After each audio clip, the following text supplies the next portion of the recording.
Welcome to Building Better Cities, the podcast where we explore the evolving landscape of urban development and the critical role that infrastructure and real estate investments play in shaping our communities. I'm your host, Kate Gasparo, and in today's episode, we're throwing it back to a conversation from 2022. I spoke with Ben Dueweke regarding the rising cost of energy and the burden it places on households across the country. Ben is currently the Director of Public Partnerships at Walker Miller Energy Services in Detroit, and his work throughout the Midwest has helped reduce household utility costs through energy efficiency and weatherization programs. With his extensive work in Detroit's energy space and strong advocacy for environmental justice, Ben brings invaluable insights into how we can address energy challenges on a large scale and alleviate financial pressure on households, all while building better cities. Can you talk a little bit about how being in Detroit impacted how you think about energy? As I was searching for jobs and looking for my space here in Detroit, which was relatively undeveloped, sustainability and energy wise, there was not a lot of work being done here in that space. I came across the company that I still work for today, Walker Miller Energy Services, which was a small 10 to 15 person firm that was headquartered in Detroit. Called them and said, hey, I want to work in Detroit. I want to work in energy. I want to work in sustainability. And they said, okay, come in for an interview. We could probably use an engineer. And so I did, and I ended up getting the job, and I've been there ever since. So in Detroit, we have a really interesting context here. And there's been a lot of talk about the energy burden and how much people actually pay for energy in the southeastern area of Michigan. Can you sort of talk through what is the energy burden and why is Detroit so heavily impacted by it? Sure. So the energy burden is a concept that takes into account how much a household pays out of their annual income on energy and utilities. You might hear it called utility burden, energy burden. Depending on who you ask, it's going to be a little bit differently defined. Some folks will take into account things like transportation, so your gas or your water as a broader utility burden. But oftentimes in my work, we refer to energy burden as a house or a household or a family being experiencing an energy burden if they're spending 6 or more % of their annual income on their utility bills. In particular, in Detroit, we've got a number of factors that collide to create a really unfortunate situation where you've got low incomes, a lot of poverty in Detroit.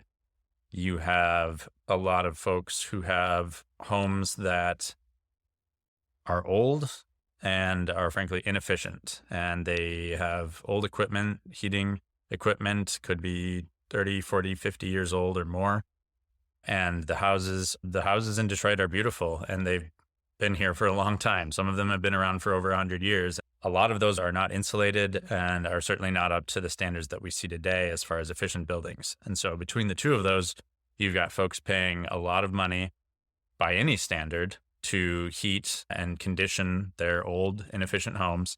And to make it worse, they're doing so out of a smaller bucket of income. These folks are paying an inordinate amount on their utilities, and that really leaves them with tough choices to the extent that families have to decide whether or not to buy food or medicine on a regular basis or to pay their utility bills. Can you talk through, I know people probably heard about water cutoffs in the city, but what about energy cutoffs? If I can't pay my bill, can I be expected to keep it on during the winter? What does that look like? And was it different during COVID? So it follows a similar path. Folks are alerted on their bills if they are in arrears after a certain number of months. You are at risk of being shut off, your electricity or gas. And that happens more frequently than anybody would care to see, really nationally here in the US, but especially here in Detroit. I think it's interesting in my work, we're really starting to hear more about energy as a right. That's something we all need, we can't live without. For a lot of folks, it may be just an inconvenience, and it is an inconvenience.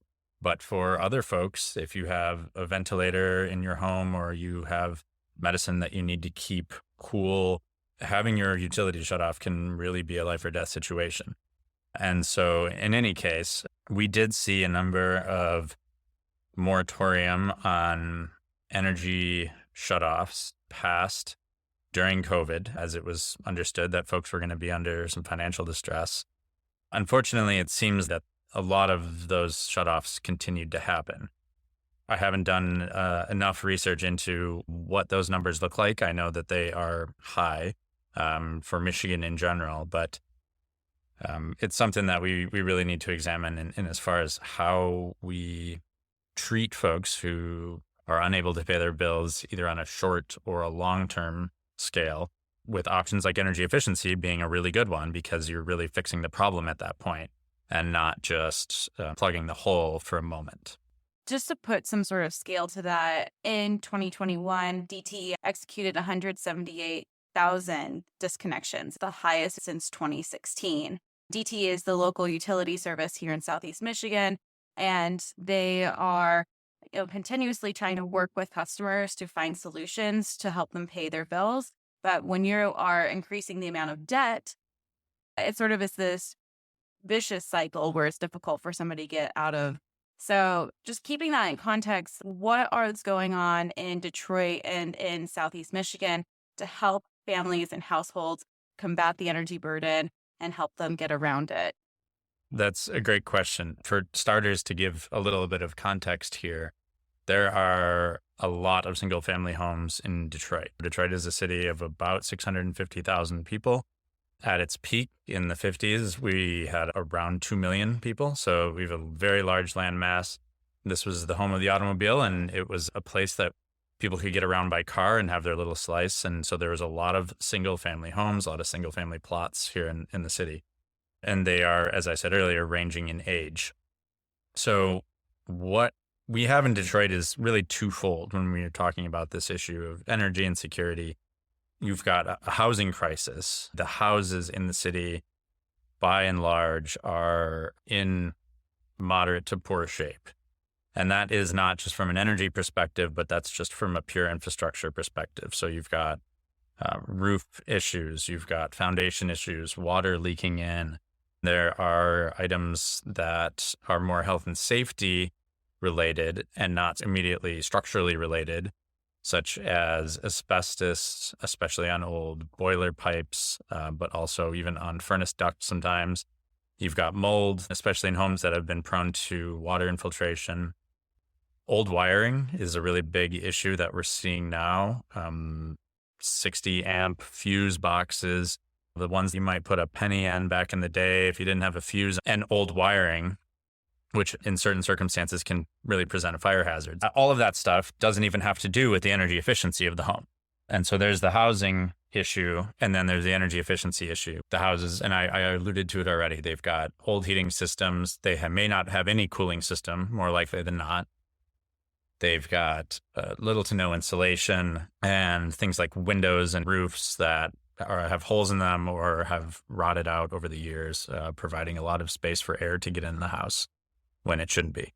The way to solve all of this is to approach it as one problem. And a lot of those health and safety and infrastructure issues that I mentioned cannot go unfulfilled. They have to be addressed prior to the energy efficiency work to be completed in those homes. So in order to go in and insulate a home and fix a furnace and to tighten that home up so that air isn't coming in and out of the windows, the roof, or the walls, you need to go in and fix the asbestos, the old wiring, or the mold. When you're making a home more efficient, you're often tightening it up. The air does not get in and out of the house as easily, which is great when you're trying to keep warm air in or cold air out, but it's not great when you have mold or other things that could cause asthma or other health issues. In order to make it tighter, we need to make it healthier first.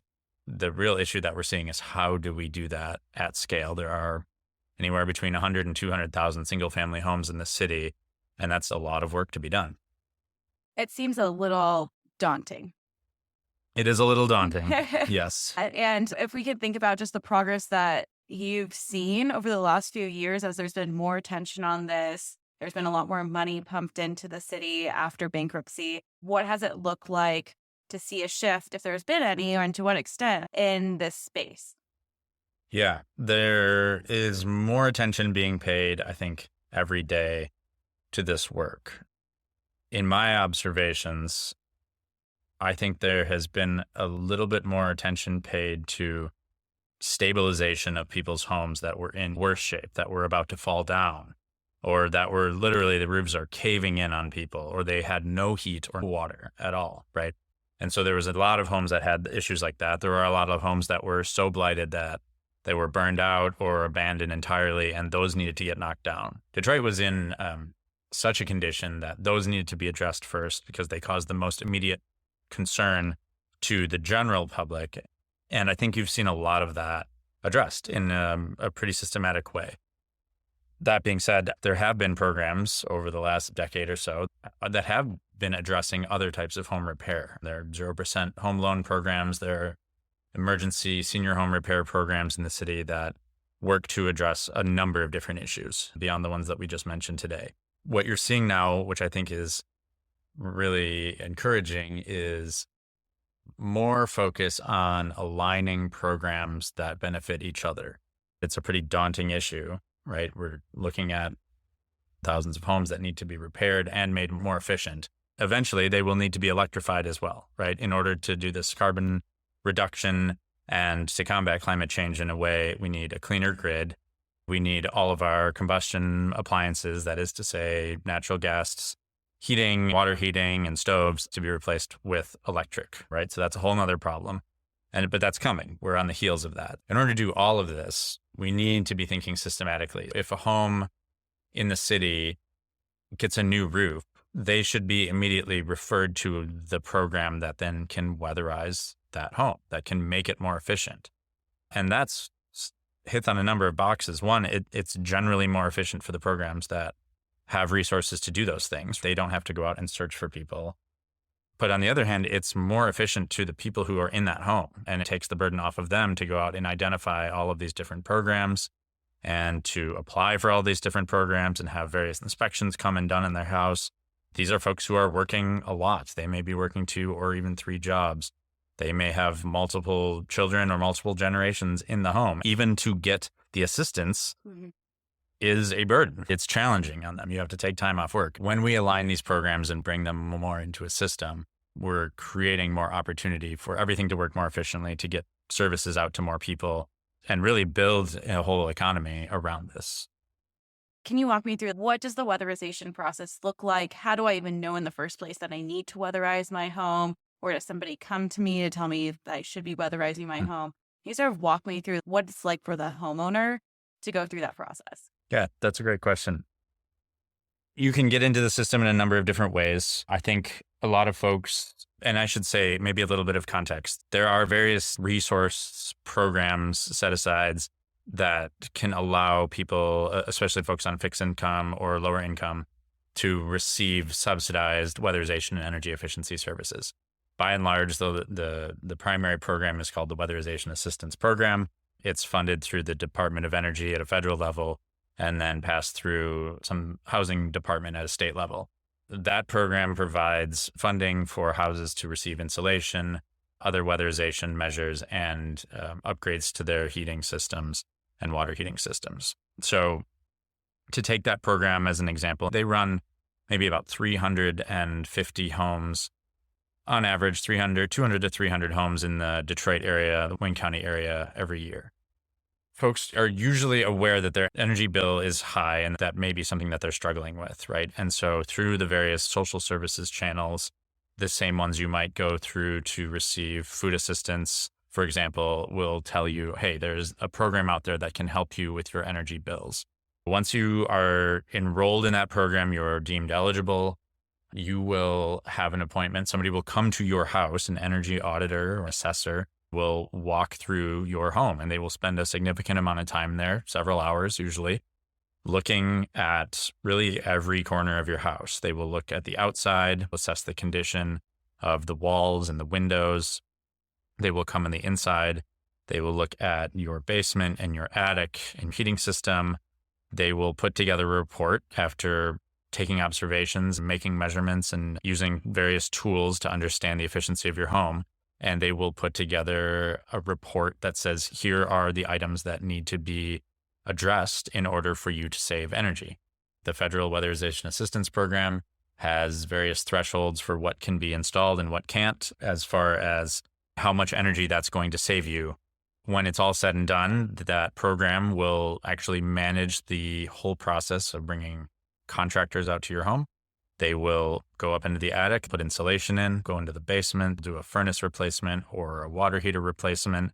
They may spray foam around some of your windows or in your basement, all areas, again, to make the air leakage stop or reduced, to make your home more insulated and to make the systems in your home work better.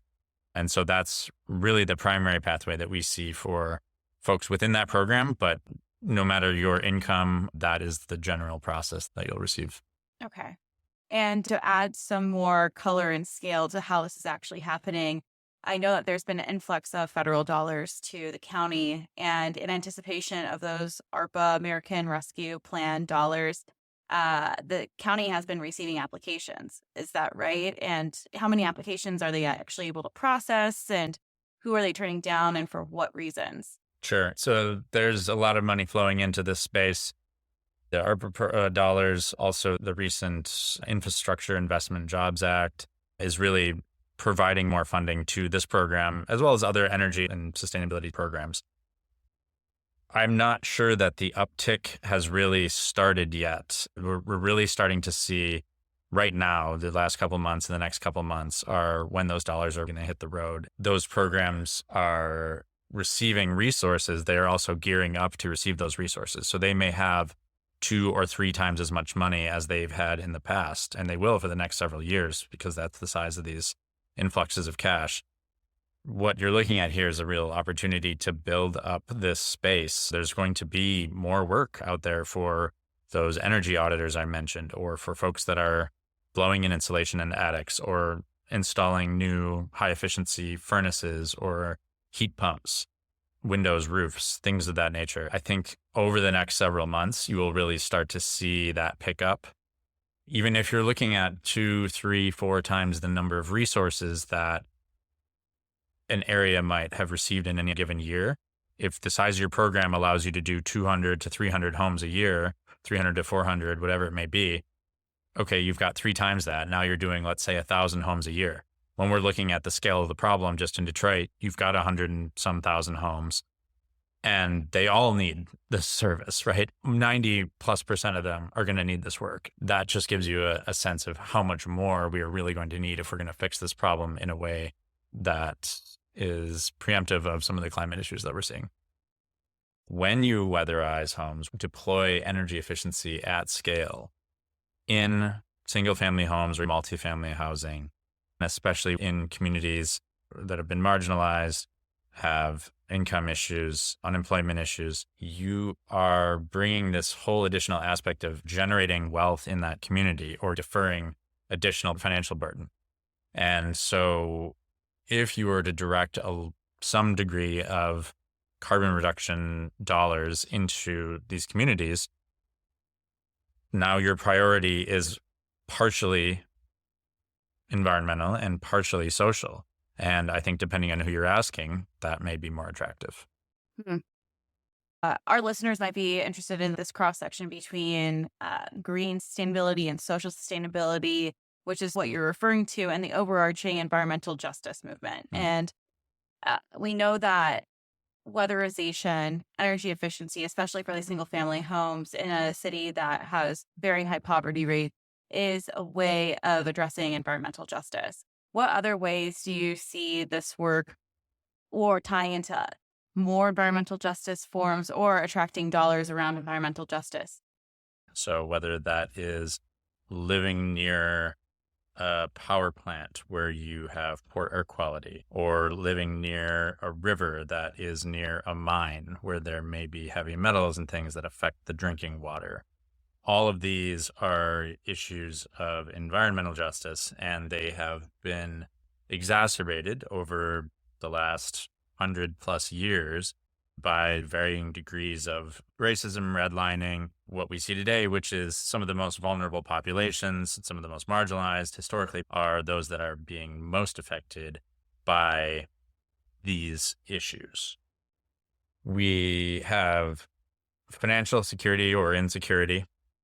So you're reducing people's operating costs of their lives, right? They're paying less on energy, and therefore they are able to spend more on everything else. You are increasing public health on an individual and micro scale on a house by house basis. So when you're weatherizing, you're removing these contaminants. You are increasing things like comfort. A lot of times when we weatherize a home, the first thing we hear is not about the decrease in bills. It's about the fact that their toes are not cold for the first time in 10 years, right? And that has a lot of weight and as far as psychological well-being. If you are cold all of the time, if you live in a drafty home, it is uncomfortable. And when you finally experience a home that is well conditioned and performs well, it's like a whole nother place. And so that is definitely a public health benefit as well. The other side of public health is that ultimately when you reduce energy inefficiencies, you are reducing the amount of energy that needs to be produced at large. And since we do still have a grid that is made up primarily of fossil fuel utility scale generation, the less fossil fuels we burn, the fewer pollutants are going to get up into the air. That becomes an environmental justice issue in and of itself. I would say also the general well-being and wealth of communities by way of the assets in those communities. And by that, I mean the houses. If your houses on a block are in poor shape at large, versus if you thought houses on the next block over have all been treated and weatherized and are in good performing shape, you are going to be generating community wealth by doing that. And then another one, just for fun, is resilience. If a lot of the homes, again, where we go in, have heating systems that are on the brink of collapse, or they are being held together with hopes and dreams. If those systems go out in the middle of winter, these folks are in real trouble. That is just another justice issue that we can make sure that people have the well-being and the peace of mind to know that their home is a safe place no matter the weather. You did a good job trying to take something that's so big and intractable, like environmental justice, and make it applicable to us. I counted 6 different ways in which energy efficiency, weatherization counts towards environmental justice. I think you hit on its impacts across the board. Can you talk a little bit about Walker Miller Energy Services and how they fit into the ecosystem of players here and the ecosystem that needs to be created to allow this to move forward? Walker Miller Energy Services, just as way of background, it's a 20-plus-year-old company. We're Detroit-based and headquartered. We're a woman-owned, Black-owned company, and really have a big focus on bringing equity into this energy space and using energy as a tool to generate community wealth and create economies that are good for both people and the environment. And so we are lucky to have really visionary president of the company, Carla Walker Miller, who understands the power of this efficiency as a tool and understands that in order to serve all people in a way that is meaningful to those folks, that we need to be out there on the ground and meeting people where they are.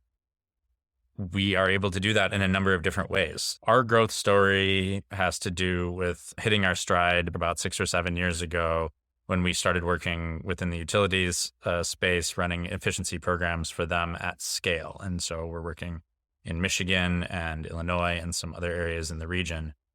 But when we bring programs to communities and start working in new areas, one of the first things we do is ensure that the team we build in that space is reflective of the space we're working in.